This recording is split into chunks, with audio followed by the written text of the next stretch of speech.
Il est parti, il a vu des cadavres qui flottaient sur le zoo. Il a commencé à les manger. Et il n'est jamais revenu. Les corbeaux, ils ne rentrent jamais. Je ne sais pas si vous avez compris. Dans l'église, il y a les corbeaux, il y a aussi les colombes. Ceux qui mangent la viande des morts. Dieu a dit, l'homme consacré ne touchera pas le corps des morts. Vous savez pourquoi Samson a perdu sa force? Ça n'a pas seulement commencé le jour où il a révélé le secret à Dalila. Ça a commencé le jour où il est allé manger le miel dans le cadavre du lion. Il a brisé la loi du Naziréa, la loi de la consécration. Tu ne toucheras pas le corps des morts. Pour tomber, ça ne commence pas seulement le même jour. Tu commences à tomber en brisant les lois de Dieu jusqu'à ce que ça se manifeste. Samson est tombé avant même que Delilah découvre le secret. Parce qu'il brisait déjà les lois de Dieu. Il y a des gens qui mangent les cadavres de morts. En d'autres termes, ils sont attachés au péché, aux iniquités. C'est pour cela qu'ils ne peuvent pas revenir dans l'arche. Parce que l'arche symbolise l'église de Dieu vivant. Ils ne peuvent pas rester dans l'église parce qu'ils mangent la mort. Manger, ça veut dire communier. Jésus a dit, mange ma chair, bois mon sang, communier avec moi. Ah, quelle asura de la mirakia. Mais le Saint-Esprit, la colombe, il est parti. La première fois, il regarde autour.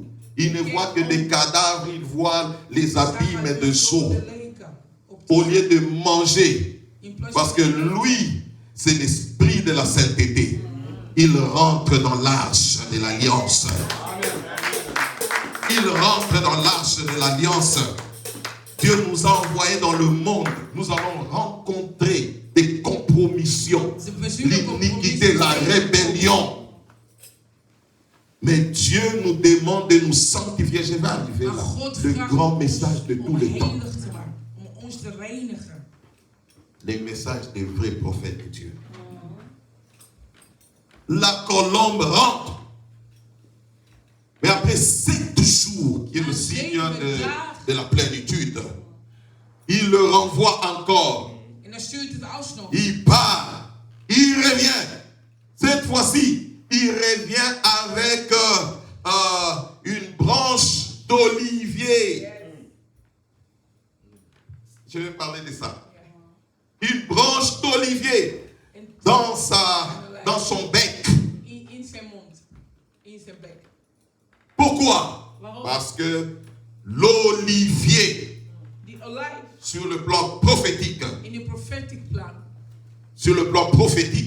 si vous lisez dans les livres de Zacharie, écrivez ça. On n'aura pas le temps de lire Zacharie chapitre 4, verset 1 au verset 14. 4, 1 à 14. L'olivier représente l'onction du Saint-Esprit. L'olivier produit l'huile de l'onction. L'olivier représente le oin.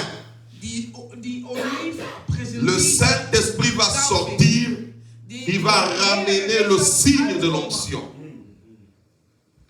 C'est ce qu'il va ramener. Et la troisième fois, il va partir, il ne reviendra plus. Et la Bible dit, Noé se rendra compte que la terre était devenue sec. Je vais vous dire ce que ça veut dire.